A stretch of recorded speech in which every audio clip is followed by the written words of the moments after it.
Assalamualaikum warahmatullahi wabarakatuh.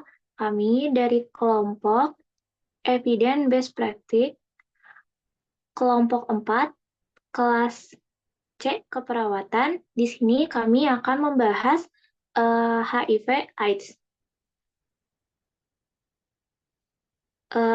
Dengan anggota kelompok ada Alia Nur Alifia, Kiesaza Mira, dan saya sendiri Nazma Nur Fadila Aliuddin, lalu ada Nesa Biola, dan Revni Afnisa.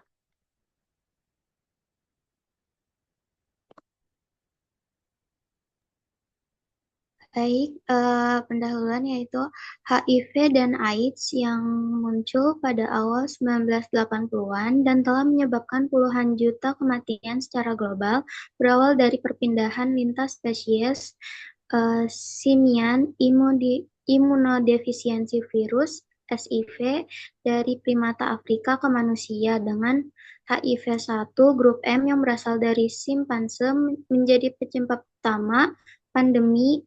HIV adalah virus yang menyerang sistem kekebalan tubuh, khususnya sel CD4, menyebabkan penderitanya rentan terhadap infeksi oportunistik dan berkembang menjadi AIDS sebagai tahap akhir dengan penurunan drastis sel CD4 dan munculnya penyakit berat. Penyebarannya terjadi melalui kontak cairan tubuh seperti hubungan seksual tanpa pelindung, penggunaan jarum suntik tidak steril, transfusi darah terkontaminasi, dan penularan dari ibu ke anak.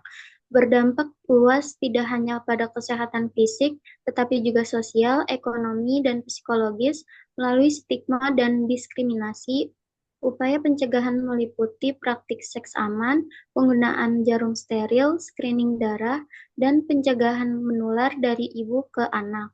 Sementara pengobatan antiretroviral bertujuan untuk menekan perkembangan virus dan meningkatkan kualitas hidup ODHA, meskipun belum ada obat yang dapat membasmi virus penuhnya.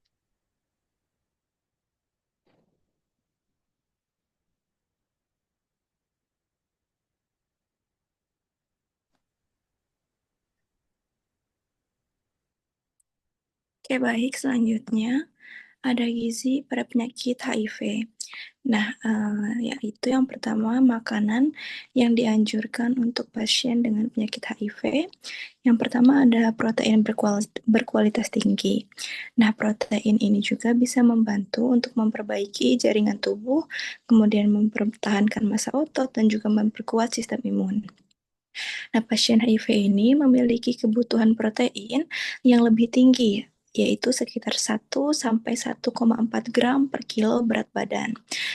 Ini juga bisa untuk mempertahankan massa otot dan juga bisa juga 1,5 sampai 2 gram per kilo jika si pasien atau penderita mengalami penurunan berat badan yang signifikan. Nah, contoh makanannya ini bisa seperti daging tanpa lemak, kemudian ikan, terutama pada ikan salmon dan juga ikan tuna, kemudian telur, kacang-kacangan, dan juga biji-bijian seperti kacang kedelai, almond, kemudian ada produk susu rendah lemak dan juga susu kedelai.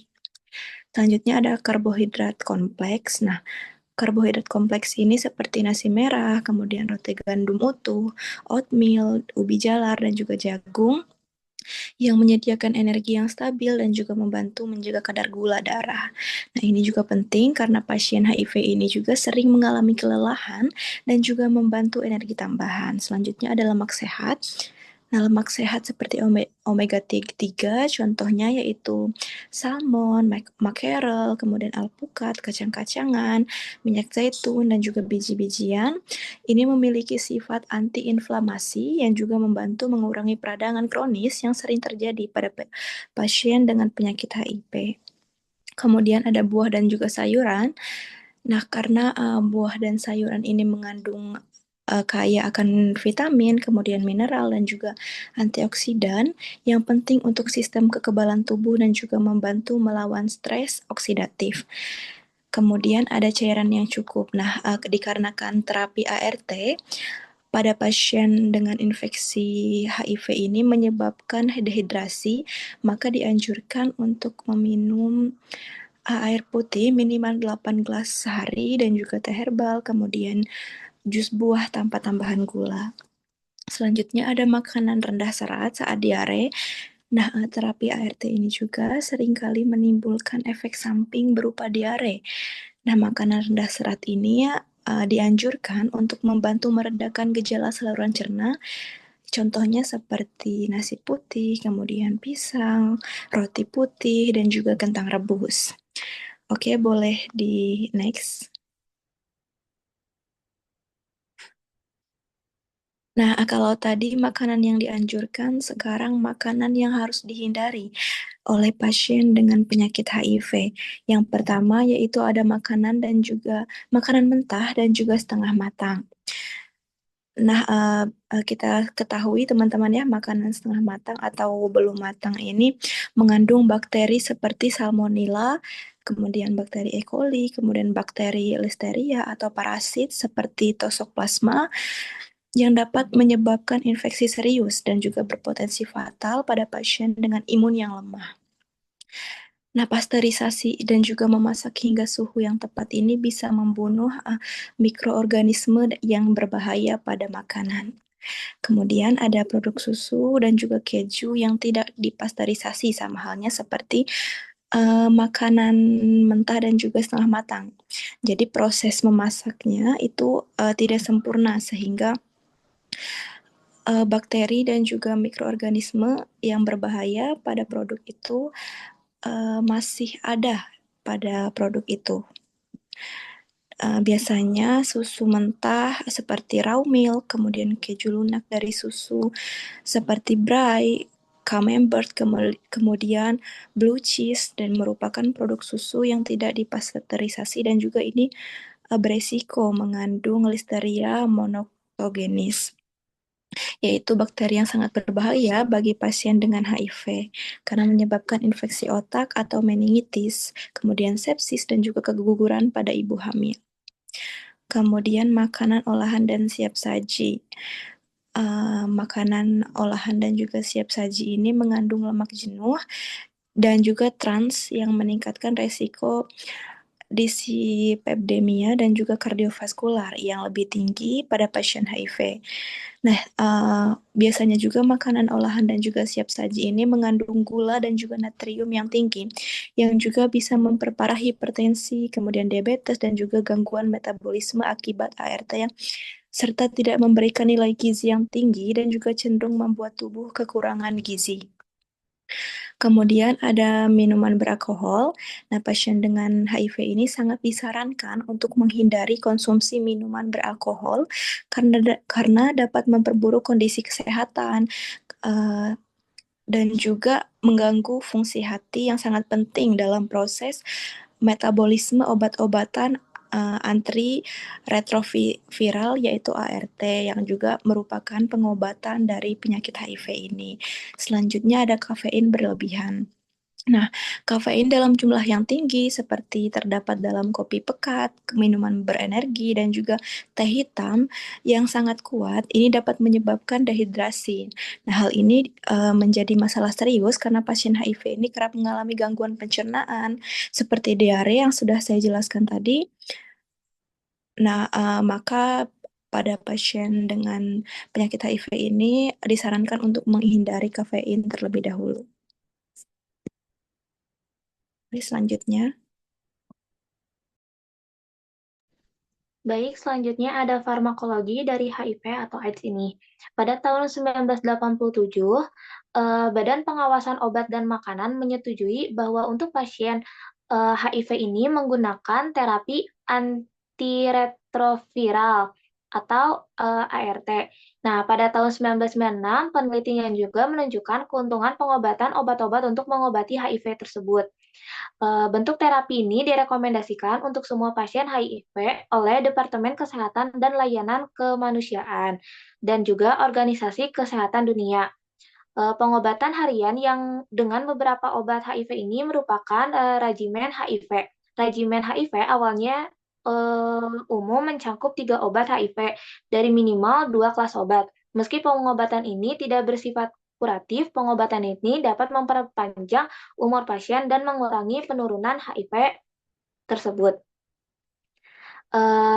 Tujuan dari terapi ART ini untuk mencegah HIV berkembang biak. Ada 6 golongan obat yang digunakan dalam terapi ART ini. Obat ini umumnya terbagi dalam beberapa golongan sesuai dengan fase siklus hidup HIV yang ada di dalam tubuh pasien tersebut. Kombinasi yang lebih umum meliputi 2 NRTI dan NNRTI. Lalu ada juga protase inhibitor atau PI dan integrase inhibitor.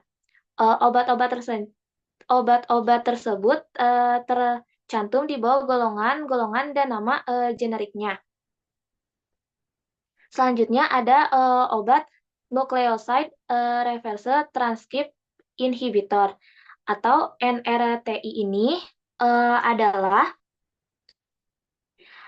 obat yang bekerja di mana menurunkan struktur nukleosida alami, menghambat enzim reverse transcript, dan menghentikan pembentukan DNA pada virus HIV ini. Dan contoh obat dari NRTI ini ada abasavir, emtricitabine, lamivudine, dan zidovudin. Lalu selanjutnya ada obat NNRTI, di mana obat ini bekerja dengan menempel langsung pada enzim, tetapi tidak langsung menempel di tempat allosterase site. Lalu mengubah bentuk enzim pada virus dan menghambat replikasi virus HIV di dalam tubuh pasien. Jenis obatnya ada efavirenz, ada etaviren, lalu ada nevirapin, dan rilpiviren. Lalu selanjutnya ada golongan obat inhibitor protase atau PI.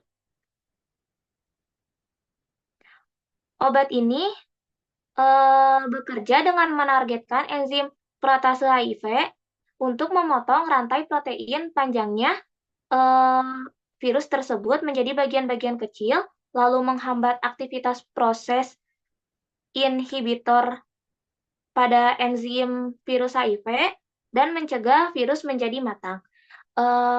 Obatnya ada atazanavir, ada darunavir, ada fosamprenavir, ada ritonavir, ada saquinavir, dan ada tipranavir. Lalu selanjutnya ada golongan obat integrase inhibitor. Cara kerja obat dengan golongan ini untuk menyisipkan DNA virus yang telah terbentuk ke dalam DNA sel manusia. Lalu selanjutnya menghambat proses integrasi sehingga DNA virus tidak bisa masuk ke dalam DNA sel inang dan menghentikan replikasi virus HIV. Untuk obatnya sendiri ada dolutegravir, ada raltegravir, ada elvitegravir, dan bictegravir. Lalu selanjutnya ada inhibitor fusi atau FI dengan obat enfuvitidin adalah obat ART yang relatif baru yang menghambat fusi HIV ke sel target dan mencegah masuknya virus dan infeksi berikutnya. Nah, obat ini menyerupai protein HIV yang bertanggung jawab atas fusi virus ke membran sel dan menyerap intraseluler berikutnya.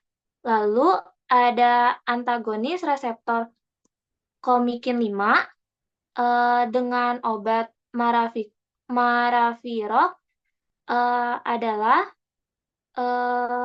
obat yang dimana bekerja dengan molekul kecil yang spesifik, memperlambat reversible virus HIV dan non-kompetitif.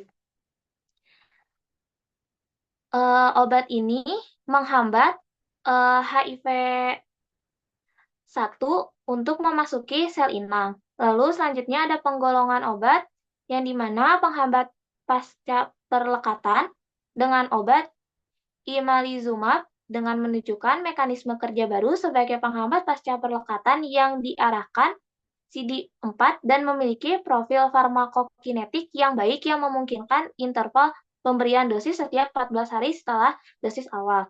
Lalu ada golongan obat penguat farmakokinetik pada penyakit HIV ini. Obatnya ada darunavir, adalah PI yang menghambat aktivitas enzim protase yang diperlukan untuk perakitan partikel HIV. Karena metabolisme yang cepat di usus dan hati oleh sitokrom, DRV memerlukan pemberian bersamaan dengan booster seperti RTV dengan dosis rendah atau kombisitab atau juga inhibitor selektif tanpa aktivitas antivirus HIV intristik. Dan ini untuk daftar obat kombinasi yang disetujui oleh FDA dan juga ada regimen awal untuk pasien yang belum pernah menjalani pengobatan atau baru terkena virus HIV tersebut. Oke, baik, selanjutnya ada terapi non-farmakologi. Yang pertama, sebelum itu, jadi penanganan HIV/AIDS saat ini tidak hanya mengandalkan terapi antiretroviral atau ART sebagai pengobatan utama, tetapi juga memerlukan berbagai intervensi non-farmakologi yang bersifat suportif, preventif, dan rehabilitatif. Nah, terapi yang pertama itu ada konseling dan edukasi pasien. Jadi, konseling ini sangat dibutuhkan untuk membantu pasien memahami penyakitnya, mekanisme penularan HIV, manfaat terapi ART, serta cara menjaga kesehatan jangka panjang. Nah, edukasi yang diberikan mencangkup informasi tentang kepatuhan terhadap terapi farmakologi ART, lalu pencegahan infeksi oportunistik, serta perencanaan keluarga yang aman. WHO juga menganjurkan agar konseling tidak hanya dilakukan saat diagnosis, tetapi juga secara berkala selama perawatan untuk membantu pasien menghadapi stres emosional, stigma sosial, dan permasalahan psikososial yang kerap menyertai kondisi ini. Lalu yang kedua ada intervensi psikososial. Nah, ini juga menjadi bagian penting dalam terapi non-farmakologi. Berdasarkan kajian sistematis dalam artikel yang ditulis oleh Xiao et al. Tahun 2020. Jadi, intervensi ini mencangkup layanan dukungan sosial berupa peer support group, hingga program berbasis komunitas. Dukungan kelompok ini terbukti efektif menurunkan depresi, kecemasan, serta meningkatkan kepercayaan diri dan kepatuhan pasien terhadap terapi. Kehadiran komunitas mendukung juga membantu mengurangi perasaan terisolasi dan memperkuat jejaring sosial pasien.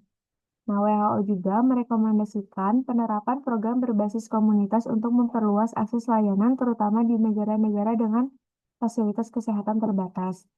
Lalu ada manajemen stres dan intervensi psikologis. Nah, kalau ini tuh merupakan intervensi non-farmakologis yang direkomendasikan. Nah, metodenya itu ada terapi kognitif perilaku atau CBT, terus ada mindful based stress reduction atau MBSR, dan teknik relaksasi yang dinilai efektif dalam menurunkan gejala depresi, stres emosional, serta gangguan kecemasan pada pasien dengan HIV. Nah, CBT menjadi metode dengan tingkat bukti yang paling kuat untuk membantu pasien menghadapi tekanan psikologis, mengolah pikiran negatif, dan membangun coping mekanisme positif. Lalu ada intervensi nutrisi. Nah, ini juga menjadi bagian yang integral dalam penanganan HIV/AIDS. Nah, WHO juga menegaskan pentingnya pemantauan status gizi dan edukasi nutrisi bagi pasien dengan HIV. Mengingat malnutrisi dapat memperburuk progresi penyakit dan peningkatan resiko infeksi oportunistik. Lalu ada intervensi berbasis olahraga dan aktivitas fisik. Nah, ini tuh terbukti memiliki dampak positif pada kebugaran fisik, kekuatan otot, serta kesehatan mental pasien dengan HIV. Aktivitas fisik rutin seperti latihan aerobik dan latihan kekuatan dapat membantu menurunkan kelelahan, memperbaiki mood, dan meningkatkan stamina. Lalu ada dukungan spiritual.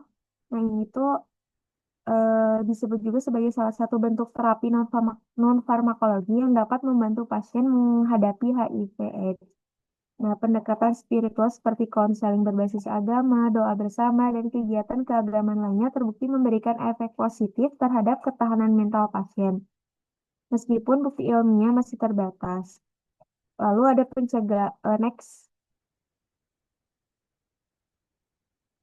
Lalu ada pencegahan dan penularan lanjutan.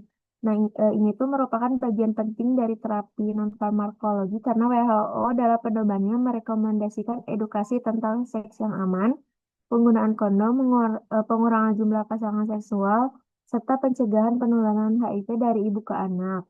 Nah, edukasi ini juga mencangkup penyuluhan tentang pentingnya pemeriksaan rutin dan pengendalian perilaku beresiko di komunitas. Lalu ada manajemen komorbiditas dan pencegahan infeksi oportunistik. Nah, secara non-farmakologi ini tuh dilakukan dengan cara edukasi tentang kebersihan makanan, sanitasi lingkungan, serta konsumsi air bersih. Selain pemberian profilaksis, farmakologi, promosi lingkungan yang sehat, dan gaya hidup yang bersih menjadi pilar utama dalam mencegah komplikasi lanjutan pada pasien dengan HIV/AIDS.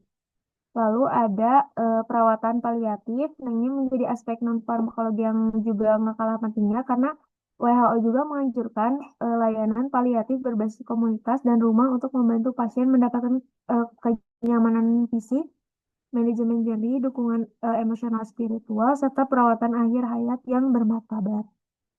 Lalu yang terakhir ada program edukasi pasien dan self-management.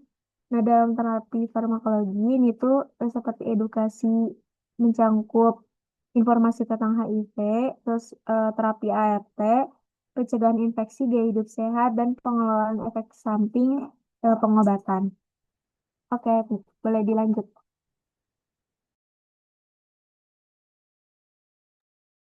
Baik, selanjutnya itu rehabilitasi medis pada penderita HIV. Jadi rehabilitasi dalam konteks HIV itu didefinisikan sebagai proses yang dinamis termasuk setiap kegiatan dan juga layanan pencegahan dan pengobatan yang menangani gangguan tubuh, keterbatasan aktivitas dan juga pembatasan partisipasi sosial bagi seorang individu. Kemudian layanan rehabilitasi ini contohnya seperti terapi fisik dan juga terapi okupasi yang dapat membantu pasien untuk menangani kecacatan yang terkait dengan efek samping obat-obatan, kelelahan, nyeri, masalah kognitif dan juga masalah yang terkait dengan pekerjaan. Upaya rehabilitasi dalam konteks HIV ini dapat dilakukan melalui rehabilitasi medis dan juga sosial. Boleh dilanjut. Selanjutnya yaitu yang pertama ada rehabilitasi medis. Rehabilitasi medis ini merupakan suatu pendekatan layanan kesehatan yang bertujuan untuk menangani gangguan fungsi tubuh secara menyeluruh dan juga terpadu, baik yang disebabkan oleh penyakit, cedera, maupun kondisi kronis lainnya. Nah, untuk rehabilitasi medis yang pertama itu ada fisioterapi. Fisioterapi ini merupakan salah satu bentuk intervensi dalam rehabilitasi medis yang menggunakan berbagai modalitas seperti elektroterapi, ultrasound, terapi latihan, dan juga manual terapi yang dapat membantu dalam pemulihan nyeri dan juga kekuatan otot dan juga range of motion atau ROM. Kemudian selanjutnya ada terapi okupasi. ODA atau orang dengan HIV dan juga AIDS diketahui mengalami proses penuaan yang lebih cepat dibandingkan dengan populasi umum. Nah, melalui terapi okupasi ini, Oda akan mampu menangani berbagai masalah seperti gangguan psikososial, fisik, dan juga kognitif yang dapat mempengaruhi kinerja, peran, dan juga keterampilan hidup. Selanjutnya ada terapi perilaku kognitif, yaitu pada pasien yang menghadapi berbagai tantangan termasuk HIV, depresi, dan juga ketergantungan zat. Dari kepatuhan CBT-AD ini merupakan cara yang berguna untuk memadukan pengobatan dari pengobatan HIV ini dengan intervensi patuhan. Boleh dilanjut. Selanjutnya itu ada mind body practices. Jadi mind body practices ini penggunaan latihan pikiran tubuh yang percaya bahwa pikiran ini adalah komponen penting untuk kesejahteraan dan mereka menggunakan latihan ini untuk memainkan peran aktif dalam manajemen kesehatan mereka.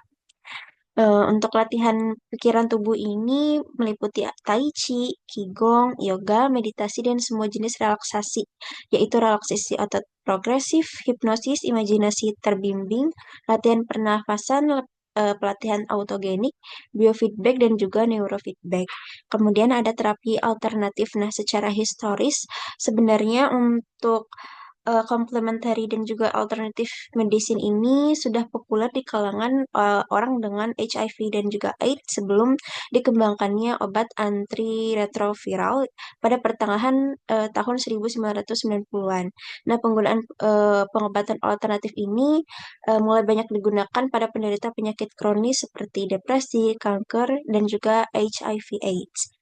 Selanjutnya ada rehabilitasi sosial. Rehabilitasi sosial ini merupakan rehabilitasi yang menjadi salah satu pilihan dalam menyediakan dukungan yang berkelanjutan untuk mendukung kesehatan orang dengan HIV atau AIDS. Intervensi psikososial ini diperlukan untuk meningkatkan kualitas hidup klien dengan HIV atau AIDS, antara lain dengan mengajarkan strategi coping, manajemen, stres, dan juga fasilitas konseling. Boleh dilanjut.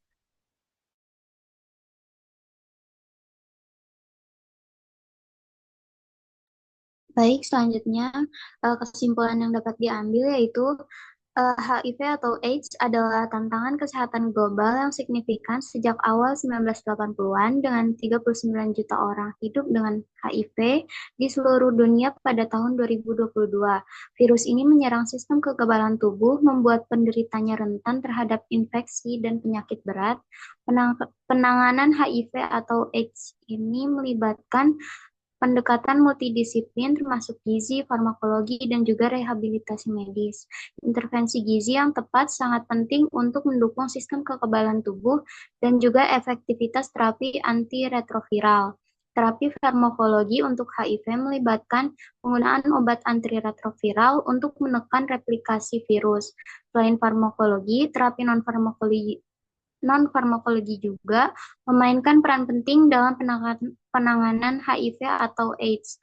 Intervensi non-farmakologi meliputi konseling, edukasi, dukungan psikososial, manajemen stres, intervensi nutrisi, aktivitas fisik, dukungan spiritual, dan juga pencegahan penularan.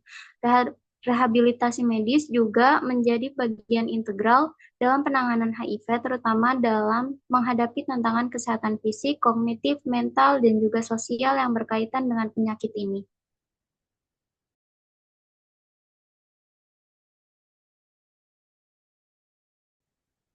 Baik, itu yang dapat kelompok kami sampaikan tentang EBP dari HIV/AIDS itu. Mohon maaf, masih banyak kekurangan. Wassalamualaikum warahmatullahi wabarakatuh.